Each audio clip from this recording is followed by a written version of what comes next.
ꯑꯍꯥꯟꯕꯃꯛꯇꯗ channel ꯑꯁꯤꯒꯤ ꯃꯥꯏꯀꯩꯗꯒꯤ ꯃꯌꯥꯝꯕꯨ ꯇꯔꯥꯝꯅ ꯑꯣꯛꯆꯕꯒ ꯂꯣꯏꯅꯅ ꯄꯥꯟꯊꯣꯏ ꯃꯉꯥꯡꯅ ꯏꯀꯣꯛꯅꯣꯅ ꯈꯨꯔꯨꯝꯖꯔꯤ꯫ ꯉꯁꯤꯁꯨ ꯃꯌꯥꯝꯒꯤꯗꯃꯛꯇ ꯆꯦꯡ ꯃꯩꯇꯩꯒꯤ ꯅꯨꯡꯉꯥꯏꯔꯕ ꯐꯨꯡꯒꯥꯋꯥꯔꯤ ꯑꯃ ꯄꯨꯗꯨꯅ ꯂꯥꯛꯆꯔꯦ꯫ ꯋꯥꯔꯤ ꯑꯁꯤꯒꯤ ꯃꯃꯤꯡꯅ ꯃꯤꯇ꯭ꯔꯪꯒꯤ ꯁꯛꯌꯦꯡ ꯃꯤꯡꯁꯦꯜ꯫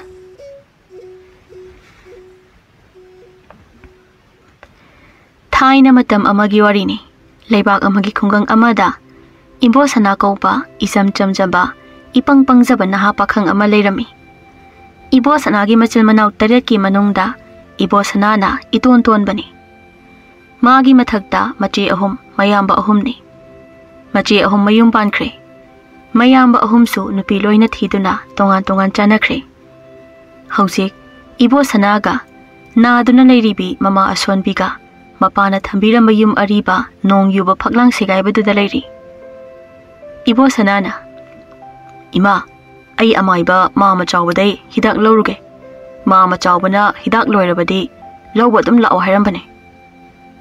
"ꯑꯇꯣꯝꯕ, ꯅꯪꯗꯤ ꯆꯠꯂꯨꯔꯅꯨ. ꯏꯃꯥꯒꯤ ꯏꯅꯥꯛꯇ ꯑꯗꯨꯝ ꯂꯩꯌꯨꯗ. ꯅꯌꯥꯝꯕ 3ꯗꯨꯗ ꯑꯣꯏꯅ ꯂꯧꯍꯜꯂꯨꯔꯣ ꯉꯁꯤꯗꯤ." "ꯑꯩꯅ ꯍꯥꯏꯔꯨꯔꯕꯅꯦ. ꯇꯥꯆꯧꯗꯁꯨ, ꯇꯌꯥꯏꯗꯁꯨ, ꯇꯥꯇꯣꯟꯗꯁꯨ ꯑꯃꯠꯇ ꯌꯥꯔꯛꯇꯦ. ꯏꯇꯩꯃ ꯍꯣꯏꯁꯨ ꯑꯩꯉꯣꯟꯗ ꯏꯁꯧ ꯂꯥꯡꯁꯤꯜꯂꯦ. ꯑꯗꯨꯒꯤꯅꯦ ꯑꯩꯅ ꯑꯣꯏꯅ ꯂꯧꯔꯒꯦ ꯍꯥꯏꯁꯦ ꯏꯃꯥ. ꯉꯍꯥꯟꯈꯩꯁꯨ ꯑꯩꯅ ꯉꯥꯛꯇꯅꯦ ꯑꯗꯨꯝ ꯆꯠꯂꯤꯗꯣ." "ꯅꯇꯩꯃ ꯍꯣꯏꯗꯤ ꯀꯔꯤꯒꯤ ꯏꯁꯧ ꯂꯥꯡꯉꯛꯏꯕ?" "ꯍꯥꯏꯔꯛꯀꯅꯣꯌꯦ. ꯃꯣꯏꯒ ꯏꯃꯥ ꯏꯕꯥꯅꯤꯒ ꯃꯔꯤ ꯂꯩꯅꯗ꯭ꯔꯦ." "ꯑꯗꯨꯃꯥꯏꯅꯀ ꯍꯥꯏꯔꯛꯄ꯭ꯔꯥ ꯍꯥꯏꯔꯤꯁꯦ?" "ꯍꯣꯏ ꯏꯃꯥ. ꯏꯇꯩꯃ ꯌꯥꯏꯃꯗꯤ ꯏꯃꯥ ꯁꯤꯔꯁꯨ ꯀꯔꯤꯃꯠꯇ ꯍꯥꯏꯔꯛꯀꯅꯨ. ꯅꯪꯅ ꯉꯝꯅꯕ ꯁꯣꯔꯥꯠ ꯑꯗꯨꯝ ꯁꯣꯜꯂꯣꯌꯦ." "ꯀꯔꯤ? ꯑꯗꯨꯝ ꯍꯥꯏꯅꯀ ꯍꯥꯏꯔꯛꯏꯕ? ꯃꯣꯏꯒꯤ ꯃꯋꯥꯁꯤꯡꯗꯤ ꯃꯃꯥ ꯑꯩꯒꯤ ꯏꯆꯥ ꯉꯥꯛꯇꯅꯦ ꯍꯥꯏꯕꯁꯦ ꯃꯣꯏꯕꯨ ꯀꯥꯎꯔꯕ ꯖꯥꯠꯂꯥ? ꯍꯧꯖꯤꯛ ꯑꯩꯅ ꯏꯆꯥ ꯅꯨꯄꯥꯁꯤꯡꯗ ꯍꯥꯏꯔꯕꯗꯤ ꯃꯣꯏ ꯊꯤꯅ ꯐꯨꯕꯤꯅꯤꯗꯣ." "ꯐꯨꯔꯣꯏꯗ ꯏꯃꯥ. ꯏꯌꯥꯝꯕ 3ꯁꯨ ꯂꯣꯏꯅ ꯇꯥꯔꯤꯕꯅꯤ ꯏꯇꯩꯃ ꯌꯥꯏꯃꯅ ꯍꯥꯏꯔꯤꯕ ꯋꯥꯗꯣ. ꯇꯥꯇꯣꯟꯅꯗꯤ ꯏꯃꯥꯁꯦ ꯃꯤꯑꯣꯠꯄ ꯏꯃꯥꯅꯤ, ꯁꯤꯁꯨ ꯁꯤꯗꯦ, ꯅꯥꯕ ꯐꯕ꯭ꯔꯁꯨ ꯐꯠꯇꯦ, ꯑꯗꯨꯝ ꯑꯣꯠꯂꯒ ꯃꯌꯥꯝ ꯋꯥꯍꯜꯂꯒ ꯂꯩꯌꯦ. ꯑꯗꯣ ꯀꯔꯤꯒꯤꯅꯣ ꯏꯃꯥ ꯏꯌꯥꯝꯕ ꯏꯇꯩꯃꯁꯤꯡꯁꯤꯅ ꯏꯃꯥ ꯏꯕꯥꯅꯤꯗ ꯑꯁꯨꯛ ꯌꯥꯝꯅ ꯅꯨꯡꯁꯤꯗ꯭ꯔꯤꯁꯦ? ꯏꯆꯦ 3ꯁꯨ ꯁꯤꯗ ꯑꯔꯥꯛ ꯈꯨꯗꯤꯡꯒꯤ ꯀꯞꯄꯒ ꯑꯗꯨꯝ ꯂꯥꯛꯑꯦ. ꯀꯞꯄꯒ ꯄꯣꯠ ꯃꯌꯥꯝ ꯄꯨꯔꯒꯁꯨ ꯆꯠꯈꯤ. ꯏꯆꯦ 3ꯅꯁꯨ ꯏꯃꯥ ꯏꯕꯥꯅꯤꯁꯦ ꯅꯨꯡꯁꯤꯗꯕ ꯃꯥꯜꯂꯦ. ꯑꯗꯨꯒ ꯑꯩꯁꯦ ꯅꯨꯄꯤ ꯊꯤꯕ ꯌꯥꯔꯣꯏ. ꯏꯃꯥ ꯁꯤꯔꯀꯥꯟꯗ ꯑꯩꯒꯤ ꯂꯩꯔꯤꯕ ꯂꯧ ꯏꯪꯈꯣꯜꯁꯤꯡꯁꯦ ꯃꯣꯏꯒꯤ ꯂꯣꯏ ꯑꯣꯏꯗꯣꯏꯅꯤ." ꯏꯕꯣꯁꯅꯥꯅ ꯏꯄꯪ ꯄꯪꯈꯩ ꯃꯃꯥꯗ ꯇꯝꯂꯤꯕ ꯋꯥꯔꯤꯁꯤꯡ ꯑꯗꯨꯅ ꯃꯃꯥꯗꯣ ꯏꯕꯣꯁꯅꯥꯒꯤ ꯈꯟꯕꯗ ꯌꯥꯝꯅ ꯋꯥꯖꯔꯝꯃꯤ꯫ "ꯅꯄꯥꯅ ꯅꯆꯤꯟ ꯅꯅꯥꯎ 8ꯀꯤ ꯃꯅꯨꯡꯗ ꯏꯆꯥ ꯑꯇꯣꯝꯕꯅ ꯃꯌꯥꯝꯗꯒꯤ ꯈꯔ ꯄꯪꯉꯤ, ꯃꯕꯨꯛꯁꯨ ꯐꯩ, ꯃꯤꯁꯨ ꯉꯝꯖꯗꯦꯅ ꯅꯪꯒꯤꯅ ꯈꯔ ꯍꯦꯟꯅ ꯂꯧ ꯏꯪꯈꯣꯜꯁꯦ ꯅꯪꯒꯤ ꯃꯤꯡ ꯑꯣꯟꯗꯨꯅ ꯄꯤꯕꯤꯔꯝꯕꯅꯤ. ꯃꯗꯨꯒꯤ ꯅꯨꯃꯤꯠꯇꯩꯅꯤ ꯅꯆꯦꯁꯤꯡꯒ ꯅꯌꯥꯝꯕ ꯅꯇꯩꯃꯁꯤꯡꯒꯅ ꯏꯃꯥ ꯏꯆꯥꯗ ꯋꯥꯔꯧꯔꯤꯕ, ꯁꯥꯎꯗꯨꯅ ꯅꯨꯡꯁꯤꯗ꯭ꯔꯤꯕ ꯃꯌꯥꯝꯁꯦ. ꯍꯥꯟꯅꯗꯤ ꯅꯌꯥꯝꯕ 3ꯁꯨ ꯍꯣꯏ ꯍꯣꯏꯅ ꯍꯔꯥꯎꯅ ꯌꯥꯔꯝꯕꯅꯤ. ꯃꯥꯏ ꯅꯨꯄꯤꯅ ꯏꯟꯁꯤꯟꯕꯗꯒꯤꯗꯤ ꯀꯩꯅꯣꯝꯃ ꯂꯣꯏꯅ ꯇꯧꯈ꯭ꯔꯦ." "ꯑꯣ, ꯑꯗꯨꯒꯤ ꯑꯣꯏꯔꯗꯤ ꯏꯃꯥ, ꯏꯇꯩꯃꯒ ꯏꯌꯥꯝꯕꯈꯩꯒꯅ ꯏꯃꯥ ꯏꯕꯥꯅꯤꯗ ꯁꯥꯎꯕ ꯐꯅꯕ ꯑꯩꯒꯤ ꯂꯩꯔꯤꯕ ꯂꯧ ꯏꯪꯈꯣꯜꯁꯤꯡꯁꯦ ꯃꯣꯏꯗ ꯄꯤꯊꯣꯛꯈ꯭ꯔꯁꯤꯔ ꯏꯃꯥ? ꯑꯩꯒꯤꯗꯤ ꯏꯄꯥꯅ ꯊꯝꯕꯤꯔꯝꯕ ꯌꯨꯝꯁꯤꯅ ꯑꯗꯨꯝ ꯄꯦꯟꯖꯔꯒꯦ." "ꯃꯗꯨ ꯌꯥꯗꯦ ꯑꯇꯣꯝꯕ, ꯃꯗꯨ ꯌꯥꯗꯦꯀꯣ. ꯍꯌꯦꯡ ꯏꯆꯥꯅ ꯋꯥꯔꯒꯅꯦ ꯏꯆꯥꯒꯤꯗꯃꯛ ꯑꯩ ꯂꯩꯔꯤ ꯍꯥꯏꯅ ꯊꯣꯛꯂꯛꯀꯗꯕ ꯅꯌꯥꯝꯕ ꯅꯇꯩꯃ ꯅꯆꯦ ꯑꯃꯠꯇ ꯅꯠꯇꯦ. ꯑꯗꯨꯒ ꯏꯆꯥꯒꯤꯁꯨ ꯏꯃꯧ ꯂꯥꯛꯈꯤꯅꯤ, ꯏꯆꯥ ꯏꯁꯨ ꯌꯥꯎꯔꯛꯈꯤꯅꯤ. ꯃꯇꯝ ꯑꯗꯨꯗ ꯃꯣꯏꯗꯤ ꯀꯗꯥꯏꯗ ꯂꯩꯒꯅꯤ? ꯀꯔꯥꯏꯗꯒꯤ ꯂꯧ ꯎꯗꯨꯅ ꯆꯥꯒꯅꯤ?" "ꯏꯃꯥ, ꯑꯩꯗꯤ ꯅꯨꯄꯤ ꯊꯤꯔꯔꯣꯏꯗ. ꯑꯩꯗꯤ ꯏꯃꯥꯒ ꯄꯨꯟꯁꯤ ꯆꯨꯞꯄ ꯌꯨꯝꯁꯤꯗ ꯑꯗꯨꯝ ꯂꯩꯃꯤꯟꯅꯗꯣꯏꯅꯤ. ꯅꯨꯄꯤ ꯊꯤꯔꯒ ꯏꯇꯩꯃ ꯍꯣꯏꯒꯨꯝꯕꯤ ꯑꯣꯏꯔꯝꯂꯗꯤ ꯑꯩ ꯀꯤ."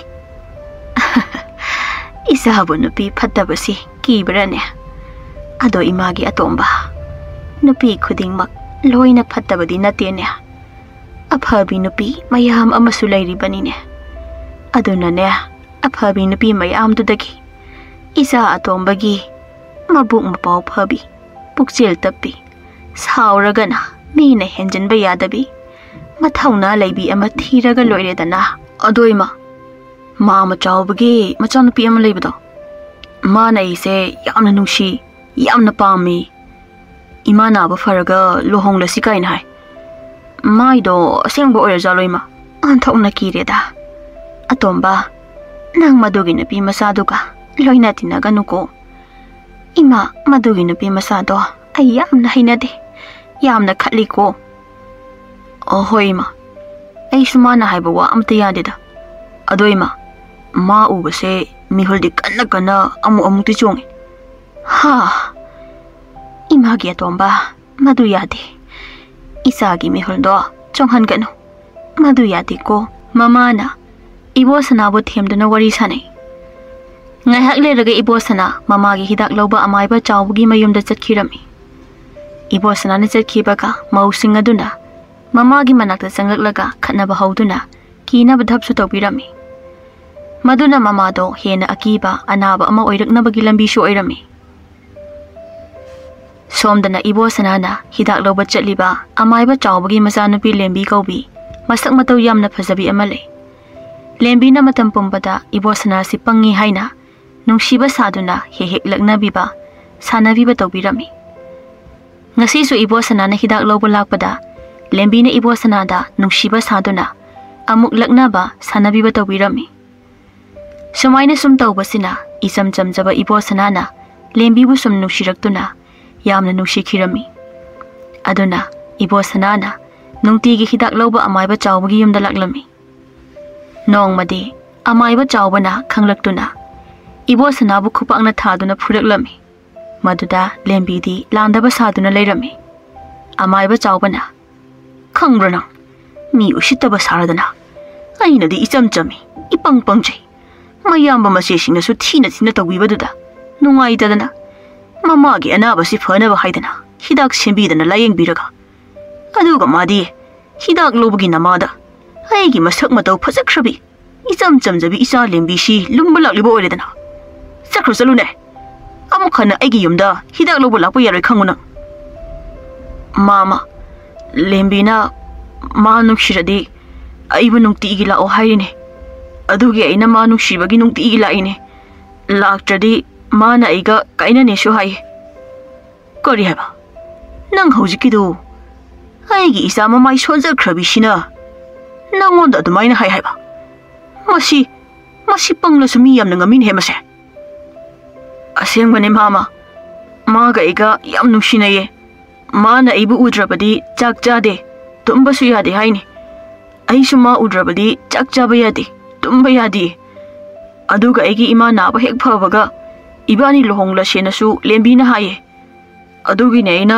hidak loba mamagi yumda nungtigi laise ibosana na hairiba wasingdo lembi songa saidagi thongsin marumdagi tuminna ipangpangsinana tari mana ngangliba wasibu kana ta janone hai nang naigi isa nupida hairiba wadubu noi nama na hayona haibran hei masi phugede masi aina di pangina khaluraga masi di panglamdredana isa nupi phanaba khatrak to boile medana mase ayo mama naye mama nana bani ne phurise budu nang amukhana ai yumda lakpa yaroi ko chakhur chalo natrabadi mi kauraga ne nang phulani ngasi mi ushitaba saradana mama ai lembi yamna nukshi ma ga ga lapthongna hanbigano mama ai ma udradi leiba ngamdeba ma so ai udradi shor honba ngamde haibane mama lembi na thongzil marumdagi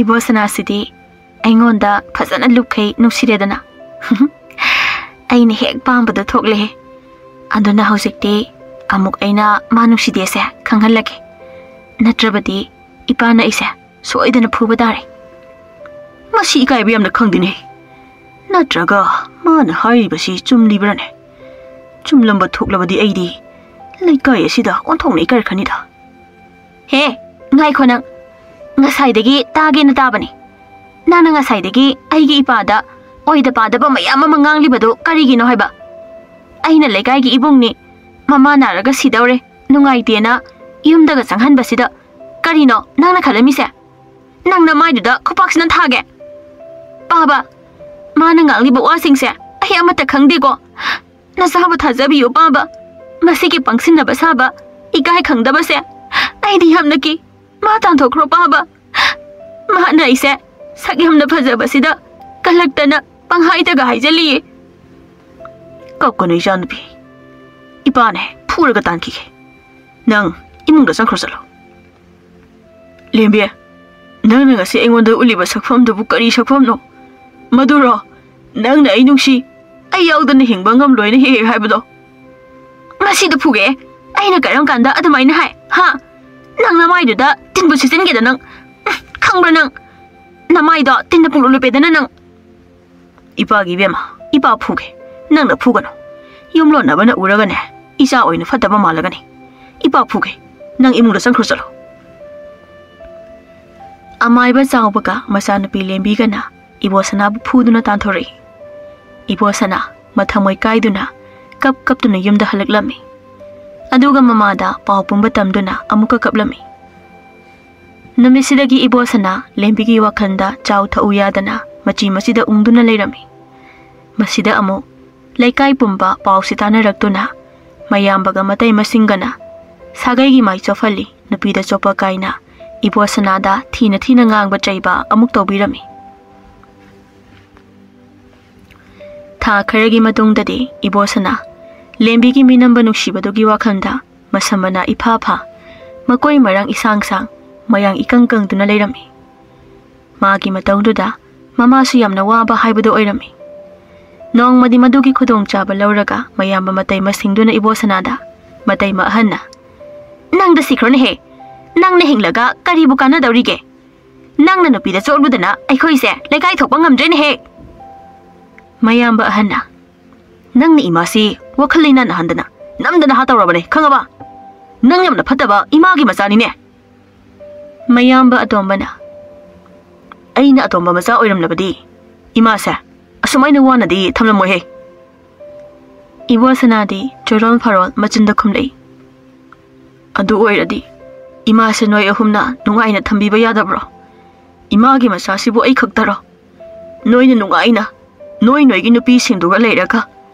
imaga iga namitop tawna karigi inthok pirino aduga imana asukoina na aduna leibasi ima nangbu khara naba pharabo ima bu kari janinge haina wahai amata haibirabra noidi imaga iga da khanaba hawalakpa ipana igi pibiramba low inkhol singse piu haina khanaba hawalakpa khakta natro mayamba singduna ish apang mamise ajum yam nangangi si yordi nupi noi ko ina wari sanarwe matai ma hanna mamai se kaya de kai ba khangjino ne nupi na mamai sida khupang na tharaga tin chaphu am sisalakpadagi masingauri dana matai ma yai mana ngawbai ni kaino mana makok mamai samna daba wa angak tangang lise mau atombina amu sakta siga mayamba singda masin ka sukhumni ne makoi marang siga mot na moliba theina theriba nasaktuda kanagina pina yabira kanina khalina nangbo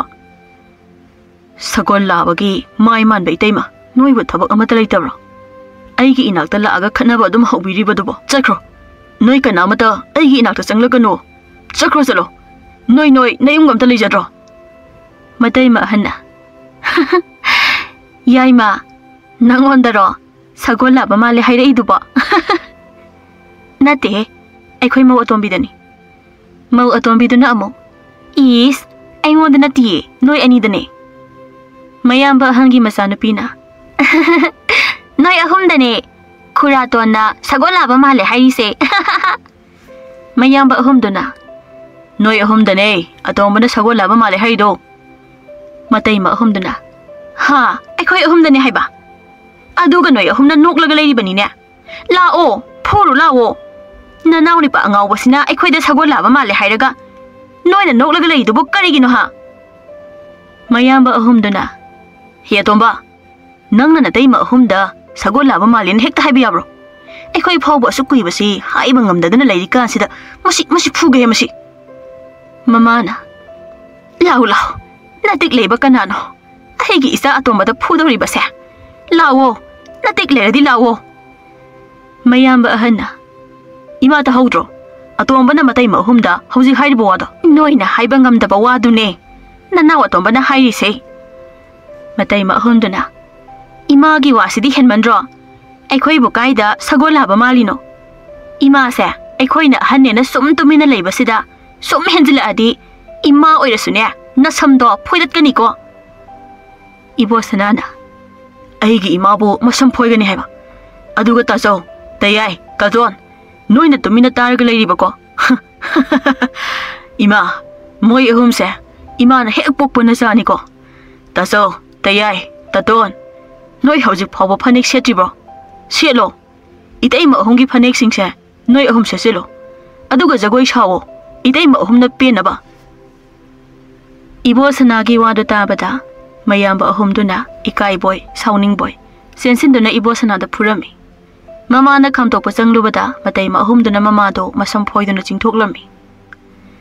Mayamba matai masing duna phubu yaba phubiraga mapana ibo sanagi pibiramba law inkhon gi che sang dusu mullaga lawbirami. Aduga mama ga ibo sanaga do yumdagi amuk tan thoraklami. Ibo sanana mama asonbi anabi do puduna yangwana kullai kai de tholaklami. Maduda mama masagi matawdu ubada sangari thauba ahal amana magi sangari da tonghanduna thoraklami. Ahal aduna mama masa sidi nungai na tungkrene. Karai da chatuino so aidi hanghautre. Kamai dongni. Aibo yumda adum halagadrane. Onthokpada sa haibuduni he. Mama masa siso anabara. Natraga mina phuraga talaibra. Mamga mamsilakpane. Ibungo. Ibungo. Namana sabo kaida chatkadabano. Tadini. Kamai tawni aidi. Aigi yumda adum halageda. Yum yawbaga thoba ama maraina lakchirasani.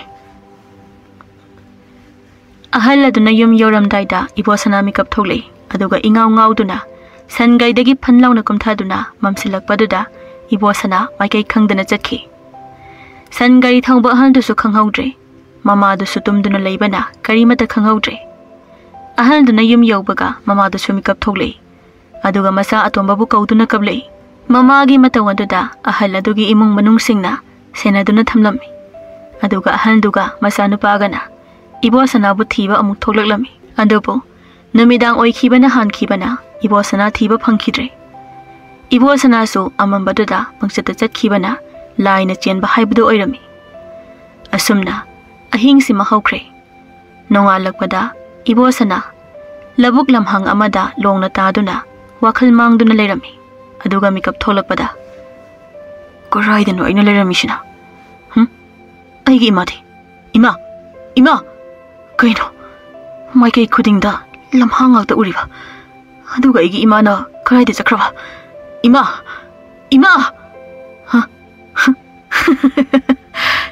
Natraga aisi ngaurabra. Ima ai ware. Ima nangbu thibada ai ware ima. Aina leiribasina karaidano. Imana karaida leiribano. Imado yumda soidana leiramlani. Aduga aina leiribasina karaida. Aigi punsisi lembi nangi nungsilangda thuruba numit adudagi aigi punsise mathong maram amata khangkhidrako.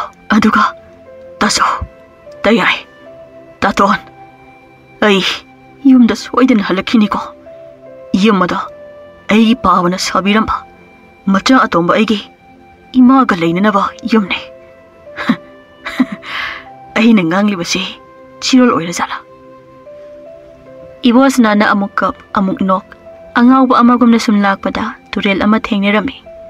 Turel ado ubada ising khawrangbana ibo sana ising thakpa chentharakpada turel adugi lairai ado chawna ningkhailaklami. Turel ningkhaibaduda ibo sana su yaurami. Aduga miku khara amu wakhal mangduna leiraba matungda ibo sanana amu wakhal tarakpada ibo sanagi mamaida sakyeng mingsel amana nanduna leirami. Sagyeng mingsel ando mamai kumbatana tana yamna sumotlami. Ibo sanana sagyeng mingsel do paiduna yang wana haugatlaga turel adudagi ising thakduna amuk karaklami. Karigino aina Masigi pot asibu paikraga sutha thadokningdrisina. Nate masibu karibu oiribajano. Lairiklo. Nate. Makhumsu paline. Sanasu mali. Aibu hangtoklaga yenglasirane. Is masigi potsaksidi sor honbadong nasu tawine. Natraga sa makhal ama oirijala. Adusu natini mamai pandeba. Oh. Ada chawrabu uzaw amadi hawre. Asigi makhongda hekta phamlaga pothaki. Chaksu lamkrida. Aigi imadabu chaka charamgadra. Charamoiko. Imabu kanana chak pijabidino. Pare. Usigi makhongda ngak potharaga. Yum tamna amuk chatlake. Yum dusu karum mai kaidano haibasu kaurida. Ima nacha tumba halakti phawba. Nacha aibu ngairamko. Lembidi ngairamganuko. Ore. Ibo sanana u makhong aduda phamna mitrangi sagyeng mingsel ado magi purit ado lokthokduna amot pasing do taklami. Aduga makhong madu hangtoktuna su amuk taklami. Khangye. Sidi sagyeng mingsel ni. To aisu ureba. Aidi yongbu maleramene. Asengki su hanadagi adum yong malakpajalo aisu. Ha warida. Chaksu lame tumsu tumningi. Makhongsida ngakta tumgeda. Ibo sanana hek tumkibaga sagyeng mingsel adudagi masak matau phajakrabi lairembi ama tholaklami. Lairembi aduna ai ngasidi yamna harawi. Chahi cha kayadagi masigi mingsel asidagi thokpa ngamdana aibu phajinduna thamlubado. Ngasidi pukjel chawraba taibang mi oiba asina aibu thokhanbire. Aibu amuk hana ining tamhalle. Oh. Aduga aibu ining tamhallamlaga taibang mi oiba mana kayada nungaina amuk tumkribanone. Adubo magi oiriba phibam asidi nungaina tumba mankidreda. Adubo aidi ngasi haiba namit asidagi taibang mi mahakna haibata induna magi oina adum laidawrabaniko. Adubo ai hojikti mangonda aigi sakpam ase utkigumge. Kaigino mana mapukpaiduna tharo maro olibasina. Madi ngarangdagi chak chadriba malene. Adudi mana mikap tholaklaga chajanaba ahaw athum mayam ama aina semlaga thambirage ko. Oh, magi mafi marol amanba segaiba singse aphaba ahanba hongjanabasu aina bibirage. Aduga ai amu mingsel asida lotuna magi matause yenglage. Ngaihak leiraga ibo sana mikap tholaklami. Sak lamkreda. Manam sidi karomdaino. Ish. Si sana thaknaba mayam sidi kanana thanamliba. Aibu mangla taibanglane aina uriba siba. Sidi hek ubada tingasi ara tai he. Ai leiba ngamdreda hekta charge. Khuhaw sida. Sumaina hawbadi aidi imana pokpadi chadri. Ima hairaga aigi ima do chak charamgadra. Mabu tasau tayai hoina thina tawbiramgadrane. Ngaiko ai ningsinglagle. Ima ga aigadi aigi iyamba itei mohoina phuraka yumdagi tanthokpiraklabaniko. Adudi ima do sangari aduda tumduna karai tana chatlamgane. Kanagida leiramgane. Ai ima thidaba yade. Ai karimata chaningtre. Ima nasa lakle ima. Ibo sanana mama kauduna mingsel ado konduna maikai khangdana kanna chenkhirame. Lairembi aduna asuk hawkraba taibang mi oi kana amatana mapok simagi amuk khana chaba phanglaroidaba ahaw athum mayam asibu chadana hunchiklamlaga ima haina chelibasibu karaidano karomdano. Ima nangbu karaida leibage nacha lambi lamhangnarene ima. Ngasi aina angawbugum lambi lamhangnana imaga kainaribase. Lembi nangi minamba nungshirangda aina thurubadaginiko. Adubu nangi shumatam lakane. Matamduda aina wariba sumna ꯅꯪꯁꯨ ꯋꯥꯕ ꯑꯣꯏꯌꯨꯀꯣ ꯑꯣꯟꯊꯣꯛꯅ ꯋꯥꯅ ꯂꯩꯔꯝꯂꯦꯗꯅ ꯑꯩꯕꯨ ꯃꯤꯡꯁꯦꯜ ꯑꯁꯤꯗꯒꯤ ꯅꯤꯡꯇꯝꯍꯟꯕꯤꯔꯤꯕ ꯑꯩꯒꯤ ꯃꯄꯨꯁꯤꯗꯤ ꯑꯗꯨꯕꯨ ꯋꯥꯔꯒꯅꯨ ꯍꯧꯖꯤꯛꯇꯤ ꯅꯪꯒꯤꯗꯃꯛ ꯑꯩ ꯂꯩꯔꯕꯅꯤꯅꯦ ꯑꯗꯨꯗꯤ ꯑꯩ ꯍꯧꯖꯤꯛ ꯃꯥꯒꯤ ꯋꯥꯔꯤ ꯄꯨꯝꯕ ꯍꯥꯟꯅ ꯈꯪꯗꯣꯛꯂꯒꯦ ꯑꯗꯨꯒ ꯑꯩꯅ ꯃꯥꯒꯤ ꯑꯋꯥꯕ ꯄꯨꯝꯕ ꯂꯣꯏꯅ ꯀꯣꯛꯍꯟꯗꯨꯅ ꯃꯥꯒꯤ ꯄꯨꯟꯁꯤꯁꯤꯃꯗꯤ ꯑꯩꯅ ꯄꯦꯟꯅ ꯁꯦꯕꯥ ꯇꯧꯕꯤꯔꯒꯦ ꯑꯣ ꯑꯥꯗ ꯈꯨꯜ ꯑꯃꯗꯤ ꯇꯥꯕ ꯎꯔꯦ ꯈꯨꯜ ꯑꯁꯤ ꯌꯧꯅꯕ ꯑꯩ ꯆꯦꯜꯂꯒꯦ ꯑꯗꯨꯕꯨ ꯑꯩꯗꯤ ꯋꯥꯕꯅ ꯈꯣꯡ ꯊꯥꯡꯕ ꯊꯣꯛꯇ꯭ꯔꯦꯅꯦ ꯏꯃꯥ ꯅꯆꯥ ꯂꯥꯛꯂꯦ ꯑꯩꯕꯨ ꯏꯃꯥꯒꯤ ꯃꯅꯥꯛ ꯌꯧꯕ ꯉꯝꯗꯅ ꯊꯋꯥꯏ ꯊꯥꯗꯧꯔꯕ꯭ꯔꯅꯦ ꯃꯥꯒꯤ ꯆꯣꯛꯊꯔꯕ ꯃꯁꯥꯁꯦ ꯑꯩꯅ ꯃꯄꯥꯡꯒꯜ ꯍꯥꯞꯄꯤꯔꯒꯦ ꯑꯗꯨꯒ ꯃꯥꯒꯤ ꯕꯨꯙꯤ ꯂꯧꯁꯤꯡꯁꯤꯁꯨ ꯍꯦꯟꯅ ꯂꯩꯍꯜꯂꯒꯦ ꯂꯥꯏꯔꯦꯝꯕꯤꯅ ꯏꯕꯣꯁꯅꯥꯕꯨ ꯃꯄꯥꯡꯒꯜ ꯀꯜꯍꯟꯕꯇ ꯅꯠꯇꯅ ꯍꯥꯟꯅꯒꯨꯝꯅ ꯋꯥꯈꯜꯁꯨ ꯇꯥꯍꯜꯂꯝꯃꯤ ꯀꯔꯤ ꯃꯇꯧꯅꯣ ꯁꯤꯗꯤ ꯑꯩꯒꯤ ꯏꯁꯥꯗ ꯑꯋꯥꯕ ꯆꯣꯛꯊꯕ ꯀꯔꯤꯃꯠꯇ ꯐꯥꯎꯈꯤꯗ꯭ꯔꯤꯕ ꯑꯗꯨꯒ ꯑꯩꯒꯤ ꯋꯥꯈꯜꯁꯤꯁꯨ ꯍꯥꯟꯅꯒꯨꯝꯅ ꯀꯌꯥꯗ ꯃꯌꯦꯛ ꯁꯦꯡꯂꯛꯂꯤꯕ ꯁꯤ ꯑꯣꯏꯔꯗꯤ ꯑꯩ ꯚꯥꯞ ꯂꯣꯏꯅ ꯇꯥꯔꯦ ꯏꯃꯥ ꯅꯆꯥ ꯂꯥꯛꯂꯦꯍꯦ ꯁꯤ ꯑꯣꯏꯔꯕꯗꯤ ꯏꯃꯥꯒꯤ ꯃꯅꯥꯛ ꯇꯝꯅ ꯍꯦꯛꯇ ꯆꯦꯜꯂꯒꯦ ꯀꯌꯥꯗ ꯌꯥꯡꯅ ꯆꯦꯜꯂꯤꯕꯅꯣ ꯑꯗꯨꯁꯨ ꯁꯛꯌꯦꯡ ꯃꯤꯡꯁꯦꯜꯁꯦ ꯁꯨꯛꯊꯥ ꯊꯥꯗꯈꯩ 이마가 이게나 산가리 동두나 ꯆꯠꯈꯤꯕ ꯂꯝꯕꯤꯗꯣ ꯁꯣꯝꯗꯅꯦ ꯑꯗꯨꯗꯤ 아다 굴러마 우리버시다 ꯆꯪꯂꯒ ꯑꯩꯒꯤ 이마도 ꯍꯦꯛꯇ ꯊꯤꯔꯒꯦ ꯈꯨꯜ ꯌꯧꯕꯒ 이보스나나 ꯃꯃꯥꯕꯨ ꯀꯣꯏꯊꯤ ꯊꯤꯔꯛꯄꯗ ꯁꯟꯒꯥꯔꯤ ꯊꯧꯕ ꯑꯍꯜ ꯑꯗꯨ ꯊꯦꯡꯅꯔꯝꯃꯤ ꯃꯁꯤꯒꯤ ꯅꯍꯥꯁꯤꯕꯨ ꯑꯩꯕꯨ 아대 ꯑꯍꯜꯁꯤꯒꯤ ꯁꯟꯒꯥꯔꯤꯗꯅꯦ 이마가 이게나 ꯇꯣꯡꯂꯒ ꯆꯠꯈꯤꯕꯗꯣ 마마 ꯑꯩꯕꯨ ꯅꯤꯡꯁꯤꯡꯕꯤꯔꯤꯕ꯭ꯔꯥ ꯑꯩꯒꯤ 이마가 ꯑꯩꯒꯅ 마마ꯒꯤ ꯁꯟꯒꯥꯔꯤꯗ ꯇꯣꯡꯗꯨꯅ ꯑꯩ ꯋꯥꯈꯜ ꯇꯥꯔꯤ 이ꯕꯨꯡꯉꯣ ꯅꯪ ꯁꯣꯏꯗꯅ ꯅꯃꯥꯗꯣ ꯊꯤꯕ ꯂꯥꯛꯂꯤꯕ ꯑꯣꯏꯔꯝꯒꯅꯤ ꯑꯩꯗꯤ 이ꯕꯨꯡꯉꯣꯁꯤ ꯍꯦꯛ ꯊꯦꯡꯅꯕ ꯃꯤꯀꯨꯞꯇ ꯌꯥꯝ ꯊꯤꯅ ꯉꯥꯡꯒꯦꯅ ꯈꯟꯕꯅꯤ ꯑꯗꯨꯕꯨ ꯅꯪꯒꯤ ꯃꯔꯥꯏꯕꯛ ꯊꯤꯔꯕꯤ 이마ꯗꯨꯅ ꯅꯪꯒꯤ ꯋꯥꯔꯤ ꯄꯨꯝꯕ ꯂꯤꯕꯗꯒꯤ ꯑꯩ ꯅꯪꯉꯣꯟꯗ ꯁꯥꯎꯕ ꯉꯝꯗ꯭ꯔꯦ ꯑꯗꯣ ꯅꯪꯒꯤ 이마ꯗꯨꯗꯤ ꯑꯩꯅ ꯅꯪ ꯊꯤꯕ ꯐꯪꯃꯟꯗꯕꯗꯒꯤ ꯑꯩꯅꯅꯦ ꯅꯌꯥꯝꯕ ꯅꯇꯩꯃꯁꯤꯡꯒꯤ ꯃꯅꯥꯛꯇ ꯊꯤꯂꯝꯂꯕꯅꯤꯅꯦ 이ꯕꯨꯡꯉꯣ ꯑꯩꯒꯤ 이마ꯕ ꯑꯗꯨꯗꯤ 마마 ꯑꯩ 이마ꯒꯤ ꯃꯅꯥꯛꯇ ꯑꯃꯨꯛ ꯆꯦꯜꯂꯦꯍꯦ 마마 ꯍꯥꯏ ꯉꯥꯏꯈꯣꯅꯦ ꯍꯦ ꯀꯌꯥꯗ ꯌꯥꯡꯅ ꯆꯦꯟꯈ꯭ꯔꯤꯕꯅꯣꯅꯦ ꯅꯨꯡꯁꯤꯠꯇꯒꯤ ꯍꯦꯟꯅ ꯌꯥꯡꯅ ꯆꯦꯟꯈ꯭ꯔꯤꯕꯁꯤꯕꯨ ꯁꯣꯔꯒ ꯍꯣꯟꯕ ꯉꯝꯂꯔꯣꯏꯅꯦ ꯑꯗꯨꯕꯨ ꯐꯔꯦ ꯃꯆꯥꯅꯨꯄꯥꯁꯤ ꯃꯃꯥ ꯊꯤꯗꯨꯅ ꯑꯃꯨꯛ ꯂꯥꯛꯑꯕꯅꯤꯅ ꯋꯥꯈꯜ ꯍꯦꯛ ꯇꯥꯏꯗ ꯁꯤ ꯑꯣꯏꯔꯕꯗꯤ ꯑꯩꯁꯨ ꯅꯦꯅꯥ ꯇꯥꯅ ꯂꯩꯕ ꯌꯥꯔꯅꯤꯀꯣ 이보스나나 ꯃꯌꯨꯝꯗ ꯌꯥꯡꯅ 이마 하이나 ꯀꯧꯗꯨꯅ ꯆꯦꯟꯁꯤꯜꯂꯛꯄꯗ ꯃꯃꯥꯗꯣ ꯃꯇꯩꯃ ꯑꯍꯨꯝꯅ ꯌꯨꯝꯗ ꯂꯩꯕ ꯌꯥꯔꯣꯏ ꯍꯥꯏꯗꯨꯅ ꯂꯨꯁꯝ ꯄꯥꯏꯗꯨꯅ ꯏꯜꯂꯒ ꯂꯩꯔꯝꯃꯤ 이보스나나 이마 ꯑꯩ ꯂꯥꯛꯂꯦ ꯅꯆꯥ ꯑꯇꯣꯝꯕ ꯂꯥꯛꯑꯦ 이마 ꯃꯇꯩꯃ ꯑꯍꯨꯝꯗꯨꯅ ꯃꯁꯤꯅ ꯀꯔꯣꯝꯗꯩꯅꯣ ꯄꯥꯏꯁꯤꯜꯂꯛꯏꯁꯤꯅ 이마ꯒꯤ ꯑꯇꯣꯝꯕ ꯏꯆꯥ ꯍꯜꯂꯛꯂꯦꯗꯅ 이마ꯗꯤ ꯏꯆꯥ ꯑꯇꯣꯝꯕꯅ ꯃꯐꯝ ꯈꯪꯗꯅ ꯃꯥꯡꯈꯤꯕꯗꯨꯗ 이마ꯒꯤ ꯊꯋꯥꯏꯁꯦ ꯀꯌꯥꯗ ꯋꯥꯂꯨꯔꯕꯅꯣ ꯃꯇꯩꯃ ꯑꯍꯨꯝꯗꯨꯅ ꯅꯆꯥ ꯑꯇꯣꯝꯕꯁꯤ ꯂꯥꯛꯑꯕꯅꯤꯅ ꯑꯃꯨꯛ ꯆꯠꯈ꯭ꯔꯣꯅꯦ ꯌꯨꯝꯁꯤꯗꯒꯤ 이보스나나 ꯀꯔꯤꯒꯤ ꯆꯠꯇꯧꯔꯤꯕ ꯌꯨꯝ ꯑꯁꯦ 이마ꯒꯤꯅꯦ ꯃꯤꯅꯨꯡꯁꯤ ꯆꯦꯟꯗꯕꯤ ꯍꯤꯡꯆꯥꯕꯤ ꯅꯣꯏ ꯑꯍꯨꯝꯒꯤ ꯅꯠꯇꯦ 이마 ꯅꯆꯥ ꯂꯥꯛꯂꯦ ꯍꯧꯖꯤꯛꯇꯤ 이마ꯗ ꯀꯅꯥꯃꯠꯇꯅ ꯁꯣꯛꯄ ꯌꯥꯔꯣꯏ 이마 ꯃꯇꯩꯃ ꯑꯍꯟꯅ ꯍꯤꯡꯆꯥꯕꯤ ꯀꯥꯏꯅ ꯍꯥꯏꯔꯤꯕꯁꯤꯕꯨ ꯅꯣꯏ ꯑꯅꯤꯗꯔꯣ ꯌꯥꯏꯃꯅ ꯅꯠꯇꯦꯍꯦ ꯑꯇꯣꯝꯕꯤꯗꯅꯤ ꯃꯇꯩꯃ ꯑꯇꯣꯝꯕꯤꯅ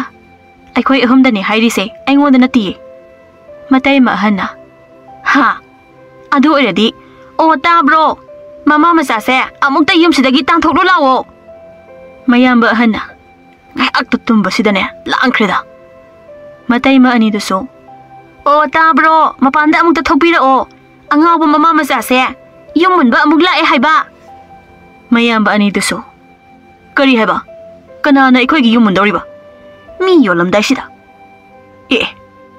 이마가 ꯑꯇꯣꯝꯕꯒꯅꯤꯅꯦ ꯑꯇꯣꯝꯕ ꯅꯪꯕꯨ 이마ꯁꯤ ꯄꯨꯔꯒ ꯀꯔꯥꯏꯗꯅꯣꯃ ꯆꯠꯈ꯭ꯔꯣꯅ ꯍꯥꯏꯕ ꯅꯠꯇ꯭ꯔꯣ ꯑꯗꯨꯒ ꯑꯃꯨꯛ ꯍꯜꯂꯛꯏꯕꯅꯤꯅꯦ ꯅꯠꯇꯦ ꯅꯪꯕꯨ ꯂꯧ ꯏꯪꯈꯣꯜꯁꯤ ꯑꯃꯨꯛ ꯄꯥꯝꯃꯤꯔꯕ ꯃꯗꯨꯗꯤ ꯌꯥꯔꯣꯏꯅꯦ 이마가 ꯅꯪꯒꯅ ꯂꯩꯅꯕꯅꯦ 이ꯌꯥꯝꯕꯅ ꯆꯤꯡꯌꯥꯗ ꯌꯨꯝ ꯃꯆꯥ ꯑꯃ ꯁꯥꯔꯗꯕꯅꯦ ꯑꯗꯨꯒ ꯌꯨꯝꯁꯤꯗ ꯂꯩꯕꯗꯤ ꯌꯥꯔꯣꯏ 이마ꯁꯤ ꯄꯨꯔꯒ 이munꯗꯒ ꯆꯪꯒꯦ ꯇꯧꯏꯅꯦ ꯃꯁꯦ 이보스나나 ꯇꯥꯖꯧ ꯌꯨꯝꯁꯦ ꯑꯩꯒꯤꯅꯦ इंखोलसिसु अइगिने नोइगिदि नोइगी मफमदा चलो मसिदि इपागा इमागना मचा अतोंबा अइगी पिरमलबने मतैमा अहोमदुना इबोसनासिदि हानागा मानद्रे कैनोम तौरमलेहे मयाम्बा अहोमदुना इपा सिक्रे इमा ngawre aduna nangi wado nayamba ikhoi humna yaba ngamloine aduna ne fajana hairinga sidane ima se puraga ne yum sidagi yam thuna chakro ko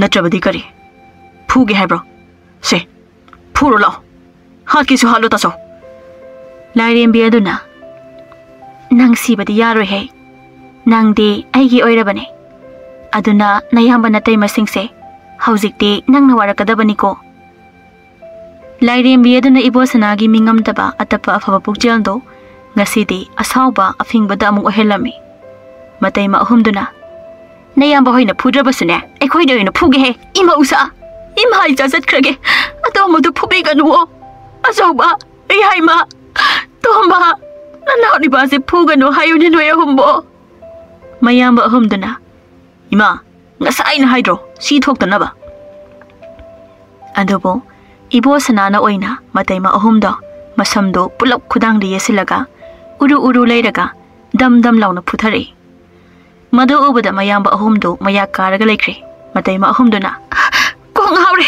kong haure oima sidi atiya se sin thongna urene sire kong haure sire mamana aibu manglane uri basibo atomba natai ma humdo siba tare amuk ta thadoni he imana hairi basibu tahabro atomba nangbo imana haibagi noi hatok pidrabani khang ha ima hawalo haujiktine imana sada nonjabagi mathau tatre sadine phugudabo oileme yadragana hatokhiba mayamba ahumduna loiredana he atomba nang na tai masingsi kari oina urage ha ish aigi nupi si karamano moi ahumse masak loi manakrene side masamana ipapa mana ko loi chongthodana hanadagi khara thibaga othok matalleda ubada mayamba yaimana onthokna thireda aigi nupi side mayamba atombana tazo nanaw nupi sidi mayada nate yari si yauna mapanda loi chongthorene matai ma ahumduna kong haure ore mayamba ahumduna atomba nangai kho nang na dai ma ahumsi phuram laga tamin hekta leibe yabro nang ai khoi leisi udro ha ima amukta fam ngasi de thaksi khasiga matai de thamleraga iyamba manba sa ahumse amukta phujage mayamba yaimana hera phuge kaina apang nangumana so mayamba ahumdo ibosana phugena kana sensilei adabo ibosana na oina tap takhai mayamba ahumdo phutharami phuba loirabada mama bu puduna imungda tamina changki ngasigi oiriba matausida mama so matai mayamba singso pungak ngakre namidangi matamni mayamba matai magi mawa makhol takhidre ibosanaga mama gade chingchak leitabana mathayamna sana phamungda famli imadi chak lamde da isa suwabana suyatre imadi tamlagi atomba aigi imase chak mabuk thanna charak tabana mabuk sa patlaba phawda chak lamde haina tumsinakrene aibo iyamba ahumdai phuraga ching lawrusirane lairembina aina mayamba mataima waraknabana kalhaluba phinghaluba sidi yaroi dauri mayamba phuraga ching lawruge haigalakle aduna magi hanagi chamjaba punsiduda amuk ohelage aduga imaga moi anigi chanabadi aina oina sembirage lairembi ado sakyeng mingsadagi tumina tholaktuna ibosanaga mamaga gi chana thaknaba sinduna chaksangda thambirami chana thaknaba adugi nungshiraba manam aduda mamado karaidagi manamno onthokna nungshireda chaka lambaga imadi leiba yadre he ima tumdribro Aduga masigi manamsidi aina ngasa ayuk ujaw adugi makhongda namkiba haw athum mayamdugi manamdunine. Chaksanglomdanine. Ima, ayumta yinglugi ko. Mane, chaksanglomdagini. Ima, sibu kanana thanamlibano. Haw ngakta ni ima. Thongdi loina loli.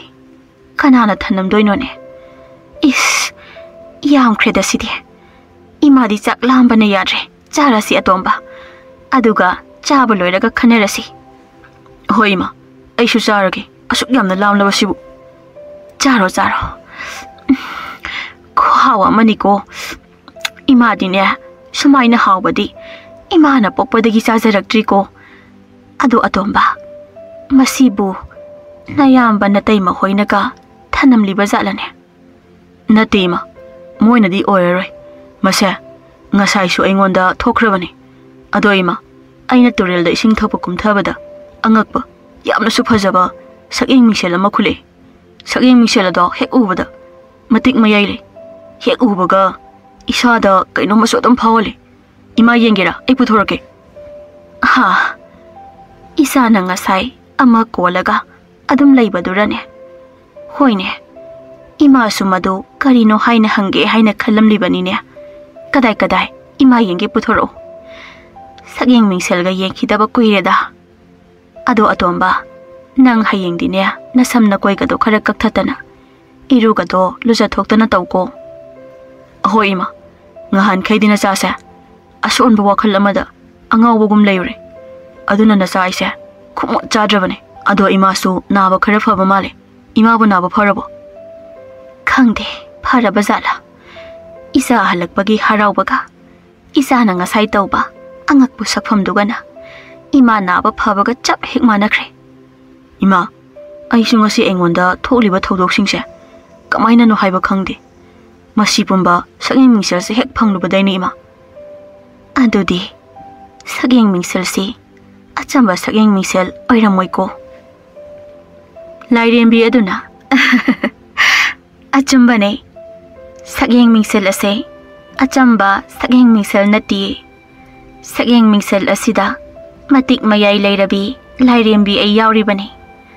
Sageng mingsel asida aibu phaduna lairaklibasi chahi kayadi yamlamani.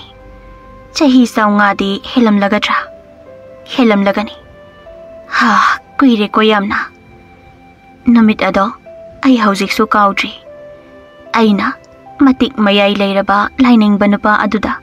Karim kathaina duna laknaruba. Magi laining libado thugairuba. Mangonda khatlubaduda. Saungman khraduna. Laining banipa aduna. Masigi sageng mingsel asida aise hapchinduna. Lairam lendagi mafam khangdana. Taibang mi oibana lainariba malem asida langthorakhibani. Aduga chahi chaungagi matungda. Ngasi mabuk jel sengba. Maraibak thijaraba ibo sanana. Aibu amuk sageng mingsel asidagi lauthokpiduna. Aibu amuk hinghanbire. Aduna ai haujikti lairam lenda amuk tinbasu yadabanina. Ibo sanagi manakta magi seba tawduna adum lairake. Kaisu sukaidida. Asuk yamna phaba nusiba nupasigi manakta laibabu. Aima. Ima ga ibo sanaga se sageng mingsel se yengli male. Ima se makega semkrimi. Hayeng daidi aina ima ga ibo sanaga se masak mataw damada phajahaladabanida. Atomba namase sageng mingsel sinara khangde kharadi phajaba mali he. Ado atomba ima di ware tumninglene. Hoi ima aishu tumningle. Aduna ima su tumnaba tawro aishu tumlake. Mama masana tumthakibaga lairembi aduna ibo sanagi masamakoi loina kakpirami. Aduga no ngalakpada chanabasu senaba mafi marolsu mama masagi thambirami. Aduga amu imung manung chairiba singdo lairembi aduna loina nalhanbirami. Ibo sanaga mamaga na mikap tholakpadadi pungak ngakre. Asumna tha amagi matungdadi ibo sanagi mapana thambiramba amanba nong yuba yumdo khuphaja ama chadre. Ibo sanasu masak yamna phajaba ina khunba amasu oire. aduna mayamba matai masingdu pungak ngakre. Lembi mapa masaso ibo sanana ina khungkalakpa phaja khalakpa duda lembi na ibo sana bu amuk pam khalaklami. Naumadi lembi ibo sana gi yumda ahawa thum mayam ama puduna laklami. Madu ubada lembi adu yamna saurami. Kanano asina tap takai mamai mami se kesilaga marai ka kon kondana aigi ibo sana da keri basina. Ibo sana noi gi sak thongdriba aima thongdri male ai thongbiram lage ai na nga purakpane haiba lembi na ai khoi de laklaga tawri basibu karino ai mihul ka chongda loiremi mama na ima woi dawrabra ne tawri basibo lembi na saksangda amukta changbirao nga se amukta sembiyo ai hauna hawai tharaksiga thongjarak ngasidi ai yamdaga hanbo halarage da ima ai na hojik tawdushi karino khangde bo ima dine isana phare khanbado tawro he ima khangde ko ima khangde nupa na khara nungai yai pharak laba nupi singse marai kon kondana yamna kesilak bajani ko lairembi aduna masigi nupi se ai thabak tawge ko sakta siga nga makok hek mangkhe lembina kaina mai side kamasu sungsak sak tini he masi kanna kamge he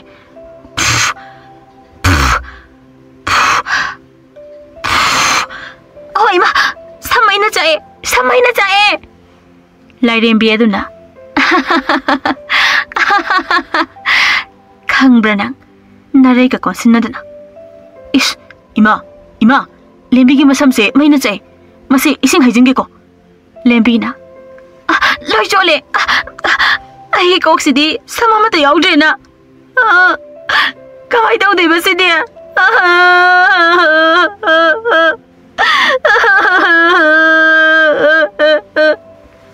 as lembi sidi loye dana yongsa kakshi man thokre ni mama na I kanano mana ai ni ima lembi ni haiba mai hogat pada mai khangchak chaklak dana ai gi samse mai na loina chakre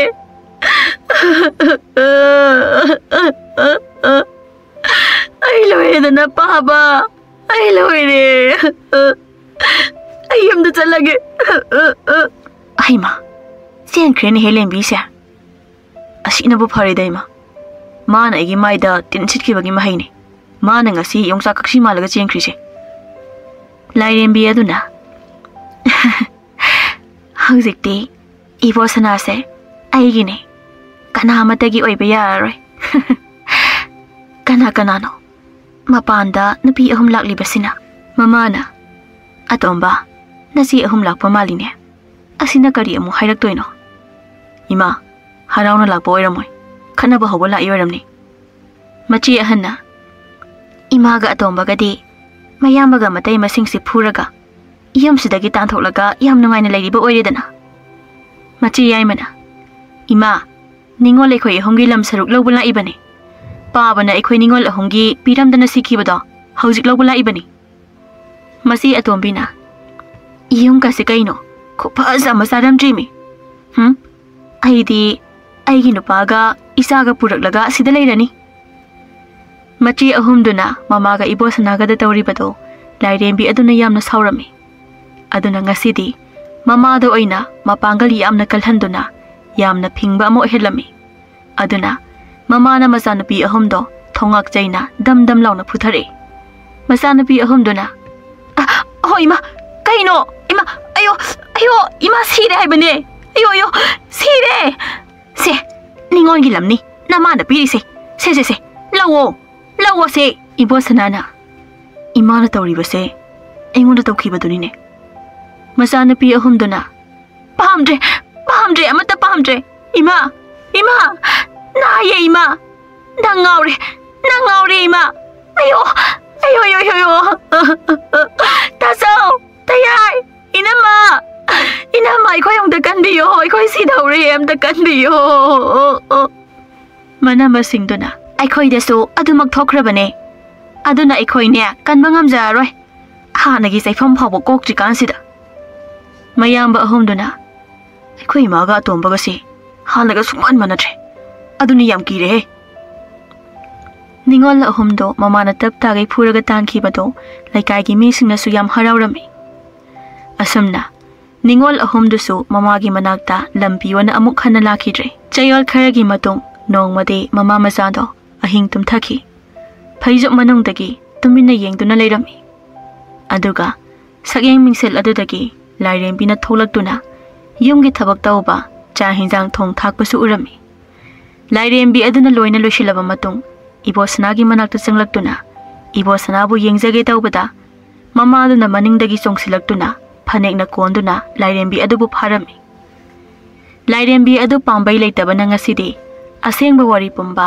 ꯃꯃꯥꯒ ꯏꯕꯣꯁꯅꯥꯒꯗ ꯂꯣꯏꯅ ꯂꯤꯊꯣꯛꯂꯝꯃꯤ ꯂꯥꯏꯔꯦꯝꯕꯤ ꯑꯗꯨꯒꯤ ꯋꯥꯔꯤꯗꯨ ꯇꯥꯔꯕ ꯃꯇꯨꯡꯗ ꯏꯕꯣꯁꯅꯥꯅ ꯂꯥꯏꯔꯦꯝꯕꯤ ꯑꯗꯨꯕꯨ ꯃꯥꯒꯤ ꯑꯣꯏꯅ ꯂꯧꯁꯤꯟꯗꯨꯅ ꯂꯥꯏꯔꯦꯝꯕꯤꯒ ꯏꯕꯣꯁꯅꯥꯒ ꯌꯥꯝ ꯅꯨꯡꯁꯤꯅꯅ ꯅꯨꯡꯉꯥꯏꯅ ꯂꯩꯃꯤꯟꯅꯔꯝꯃꯤ ꯃꯃꯥꯁꯨ ꯏꯕꯣꯁꯅꯥꯒꯤ ꯍꯔꯥꯎꯕ ꯃꯃꯧ ꯂꯥꯏꯔꯦꯝꯕꯤ ꯑꯃꯁꯨ ꯐꯪꯖꯕꯗ ꯌꯥꯝꯅ ꯍꯔꯥꯎꯔꯝꯃꯤ ꯑꯗꯨꯒ ꯂꯥꯏꯔꯦꯝꯕꯤꯁꯨ ꯑꯃꯨꯛ ꯇꯥꯏꯕꯪ ꯃꯤ ꯁꯥꯗꯨꯅ ꯃꯃꯥꯒ ꯀꯩꯊꯦꯜꯗ ꯀꯥꯃꯤꯟꯅꯕꯗꯨ ꯎꯕꯗ ꯂꯦꯝꯕꯤꯗꯤ ꯊꯃꯣꯏ ꯀꯥꯏꯗꯨꯅ ꯀꯞꯇꯨꯅꯇ ꯌꯨꯝꯗꯒꯤ ꯃꯄꯥꯟ ꯊꯣꯛꯇꯨꯅ ꯂꯩꯈꯤꯔꯝꯃꯤ